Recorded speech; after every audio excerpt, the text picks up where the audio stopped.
It's been an interesting few days. I can't talk about it because that's top secret for now.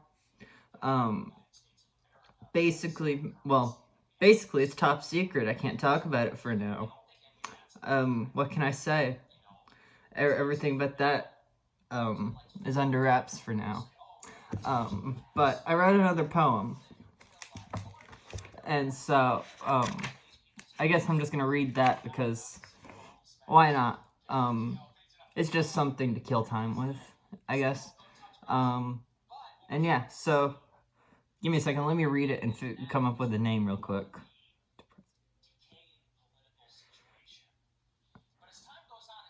Rogue delay. How about that? There we go. Depressive expression. Persuasive. Wait, let me restart here. Depressive expression. Pervasive correlation. Rogue allegation. Strained delay. Foreignly familiar fugue. Gray gaiety. Translucent dissociation. Unimaginable mind migration. And there we have it. And then I have a bunch of words that start with the letter S right here in my hand. I don't know. I have a lot of things I'm working on. And right now I'm trying to get this fucking finished. Which is this thing where it's basically it's little moments from the month. I don't know. Kind of like I'm getting stuff together. It's kind of interesting. Like I have more ability to do things, I feel now, than I did like last year this time, which is funny. It's really funny how that is, because last year I was sitting outside a park about 2 miles from here this time reading Lolita while getting stoned and listening to Eat Me, Drink Me on a loop. I'm not going to say that I regret, actually, well, I regret some parts of that, but not all of it. But that's neither here nor there, because Lolita's a really good book, and Eat Me, Drink Me is a really good album. I probably should reread Lolita once I get around to it, once I finish, I'm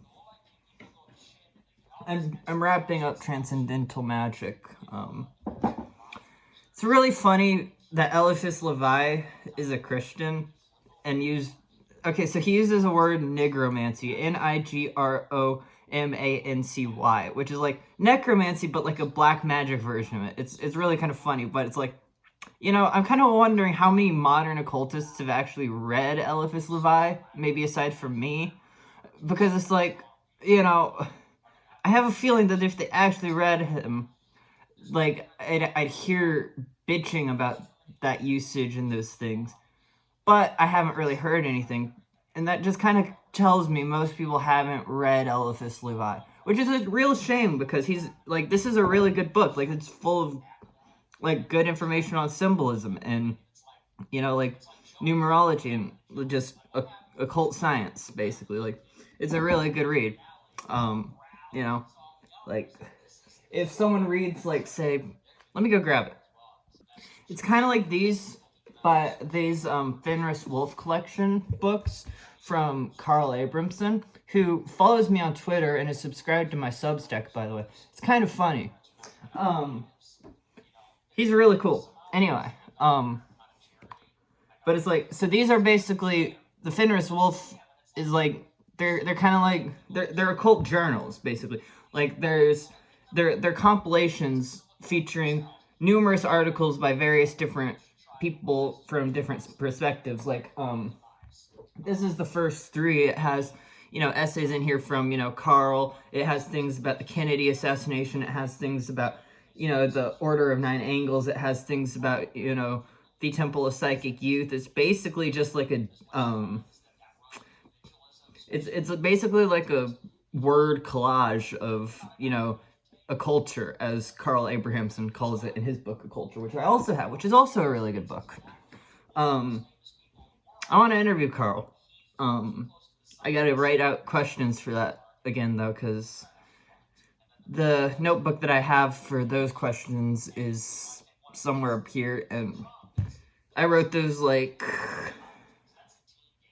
because I first found Carl Abrahamsson, because, a certain group that I'm not going to mention, because they're not fucking worth it, the guy who runs it, who is the figurehead of that group, did an interview with him. I'll say the guy's name. His name is Doug Masicko.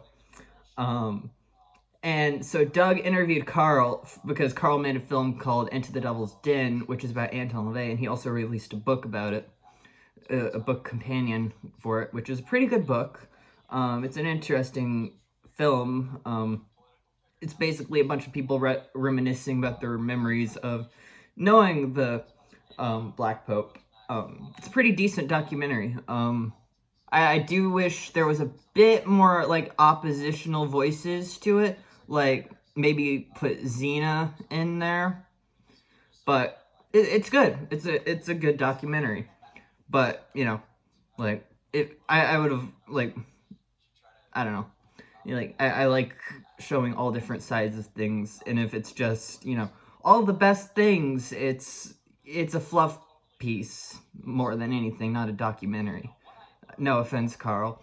It's a good film, but I wouldn't call it a documentary personally, because it's just people reminiscing. It's all good memories, and you know, but that's just my own quirk or whatever. I guess the point is that a culture is interesting and vast, and it's not necessarily limited to one thing. Like, I mean, I like the Book of Mormon. The Book of Mormon's fucking hilarious. Like, I've read this stuff. Like, I like these different points of view. Like, it's not like these things are innately invalid just because it was, like, you know, Eliphas Levi, who was a Christian, and, you know, writing in a time with language that would certainly be bastardized today, or bastardized. Bastion would be promoting, but you know, it's like, well, what gives? What's that gonna do for me? You know, like, what's just negating this whole thing? And I think it's I did this interview with the person I know online, goes by Chaos Invictus. It's a really, really good interview, because he says the issue with this stuff is, I think it's UPG is the term, unverified personal gnosis, which is sort of this thing where it's like, you know, no matter what experience someone has, it's valid and it can't be contested because it's valid. And it's like, well, what do you mean by you've experienced an entity and stuff? Because it's like, I don't doubt that someone's experienced something and, like, felt something, but it's like, you know, what it seems to be to me is, like, you know, it's nothing more than your own, like, you know, it's what Inception would, I think, call genuine inspiration. Like, it comes from the deep subconscious of your mind. It's not like some external entity entering your being and then, you know, evoking that part of the imagination to give divine inspiration. It's, you know, it's just like, you know, you do something, it has a psychodramatic effect on your mind, and, you know, it's interesting. But, you know, I'm not saying that magic isn't real, because magic is definitely real. Just ask Jane Mansfield. Oh wait, you can't. That's because of magic. And I know how to do that, by the way, so don't, like, I don't know. I like, you know what happened to Sharon Tate? Yeah, don't. That's such a fucking funny thing to, like, go and say to someone. Like, that's such a funny way to threaten people. Like, I was at the Sabbath last year, the Witches' Sabbath in El Paso, and I was, like, getting people around, and I was like, no, do not record this thing on your phone, which kind of is unfortunate because I was going to be the one recording it, but then my phone ran out of storage right as soon as it fucking started. So it's like, it got half a second for the big ritual, and fucking storage filled up instantly and stopped. this phone right here that I'm recording this on, fuck you. You know, I mean, it got a picture of the ritual, though I think Jess's ritual, where, it was Jess and another person, I forget what that other person's name was, but they did a ritual where they, it was cool. Basically they got, I need to find footage. It was so fucking cool. So basically they did, fuck. They got, so one of them injected testosterone, the other injected estrogen into themselves. I'm doing it like it's heroin. They did not inject it into their arm like heroin. They injected it into their legs. Okay. Though I'm not sure how. I don't think it would go into your vein. I'm pretty sure it doesn't. I forget. It's been a really long time since I researched that. Like 3 years or some shit. I don't know. But it's like, yeah, it was really fucking cool. And yeah. Now I'm just waiting on this thing to finish being made, because it's about half an hour worth of just miscellaneous moments from the year, but not the year, but this month alone. And so it's kind of like trying to get it together, because it's like I'll randomly, like, if I don't have my notebook, or if I don't feel like writing something and I have a thought, like I'll just take out my phone and quickly like burst out recording or some shit, like right now, or, you know, like waiting for this to finish. I'm just sort of yapping my fucking head off waiting, but you know, it's just sort of what it is. Not really. I hate that phrase. I hate the fucking phrase, it is what it is. It's such a fucking stupid phrase. Like, if it is what it is, then, you know, like, why do fucking anything? You know, like, if it was what it was, I would have been dead a year ago. If it was what it was, I would have, like, you know, it's like, if it was what it was, no one would be fucking alive anymore. Like, that's just the fucking fact. You know, it's such a stupid platitude. I hate platitudes so much. I will deconstruct any platitude that someone gives me. Like, even if I use it, like the phrase, the grass is always greener. It's like, well, yeah, no shit, there's greener grass. That grass over there gets watered more, so it's got more, you know, it's more dense. It's a heavier green. But when you say greener, does that mean it's greener and it's more vibrant of a green, or it's more dark of a green? Like, it, you know, it's like, what do you mean by the grass is always greener? Because, you know, greener could mean that it's brighter, but it could also mean that it's more dense and that it has more green. It's darker, you know, like it's two different extremes. And, you know, the grass is always greener doesn't imply which side it's on. You know, I guess it's supposed to be sort of a non-dual, non-sequitur thing or whatever, but it's like, well, it's kind of a dualist thing, because it's like, you know, it's two different sides, you know, as if there's two different sides to anything. Like, there's at least 3, and at the most 5, because, well, I don't know, that's just what this book says, and this book isn't fact, but it makes sense to me right now. And yeah, just random rambles. Then, God, this is so, I started listening to this thing earlier, because I have to listen to it, or else I know that no one else is gonna listen to it, and they're gonna try and talk at me about it. Same with the fucking Kanye West, when he was on Alex Jones. Same about the Might Is Right special, which no one can argue about the Might Is Right special with me. Like, I've listened to that more than anyone on the fucking planet. And, you know, I know Shane.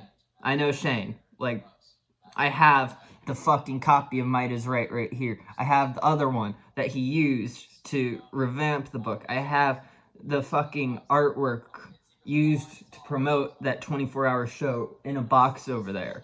Like, I have this shit. I am I am in direct lineage to that stream. I did my own when I was 16. You know, the finale was on that. I interviewed Shane for the first time. So I know what I'm fucking talking about. You know, like, I know what I'm fucking saying. You know, it's like, I'm not just making shit up. Oh, there we go. It finally fucking... There we fucking go. There we go. That's miscellaneous moments. 15 minutes here, then half an hour right there. I'm not gonna add this onto it, because that would be fucking stupid, and I'm not gonna spend another 2 hours trying to export half an hour on my phone. I do need a computer, but that's beyond my budget right now. I'm trying to get the fuck out of here. And, I don't know. Erica is an overrated song. If people want and actually, like, I'm just gonna criticize Instagram Reels real quick. Instagram Reels are really fucking funny, but Erica is such a fucking overdone song. It's not even from the Nazis. If you want to use a song, use, Sieg Heil Victoria, for fuck's sake. Like, make it catchy, cause, like, yeah, Erica's catchy with the Undas Heiss Erica, you know, but it's like, you know, it's not as catchy as Sieg Heil Victoria. That's such a good song. Like, I love Sieg Heil Victoria. It's such a fucking good track. You know, but that's, you know, just internet people being unaesthetic idiots without any cultural taste. Like, you know, like all these, like, you know, it's like, you know, I'm watching this and it's like, you know, they played Hail Hitler from Kanye at a club and it's like, oh no, it's like, first of all, it's actually a really fucking good song, but at the same time, it's like, the smartest person in those rooms is inarguably Nick Fuentes.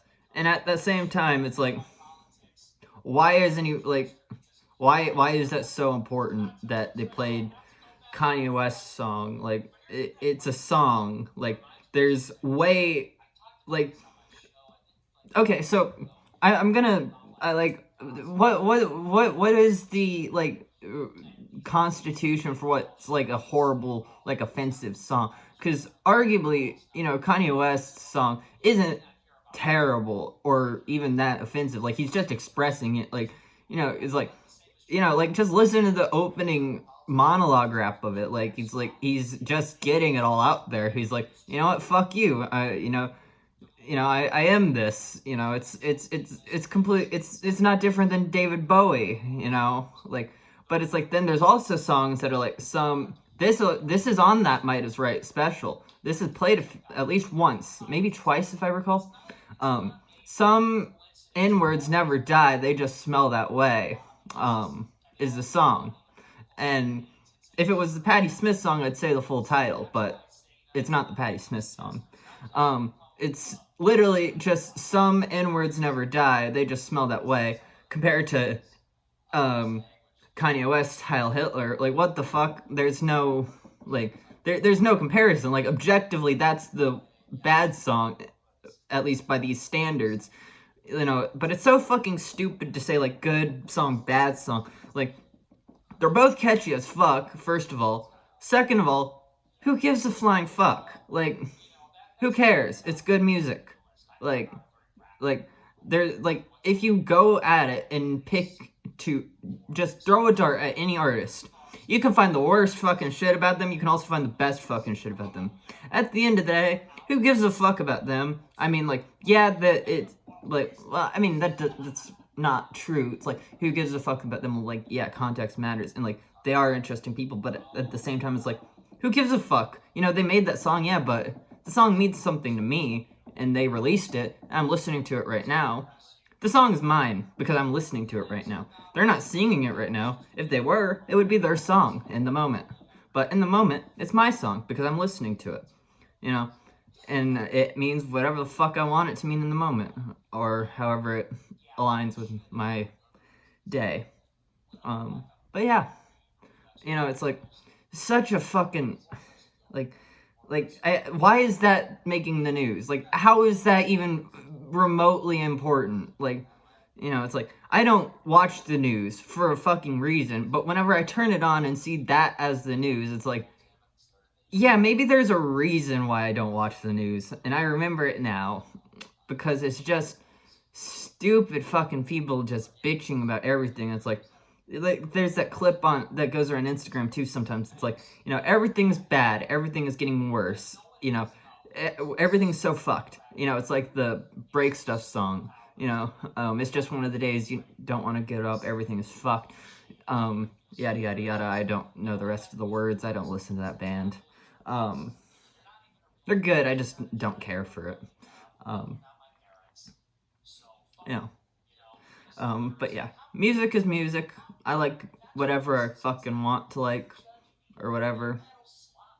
And I mean, it's just like that whole thing. Like I'm watching it, it's like, yeah, if anyone else did this would be called the gayest shit ever from you guys. So I'm not even gonna comment all that much because everyone else is already doing it. And I guess I'm commenting right now, but like, I'm not a registered voter. I'm just making fun of everyone. You know, I don't have a political side. I just have ideas, and what those ideas are nothing in line with anyone, except maybe, whatever coffee I'm drinking at the moment. You know, it's like, I like ideas. I don't like ideology. I don't like adherence. I like, analogy. I like, I like solving, I like solving issues as much as it can be in my head, but it's like nothing has a solution. Like, if it did, we'd be dead again. Like, if world peace was if world peace actually had, the human race would fucking kill itself. That's just the fact. I mean, world peace isn't even a thing, and with our level of intelligence we have, like, there's the Einstein quote, you know, humans invented the mousetrap, but no other mouse would make the mouse. So humans invented the mousetrap, but no mouse would invent the mousetrap. Humans made an atomic bomb. See the logic, I guess? You know, it's like, it's just a funny, but it's like, at the same time, if rats could, or mice could, I have a feeling they would. You know, because mice can be very territorial. Animals are very territorial. Humans are no different. But it's just, it's all.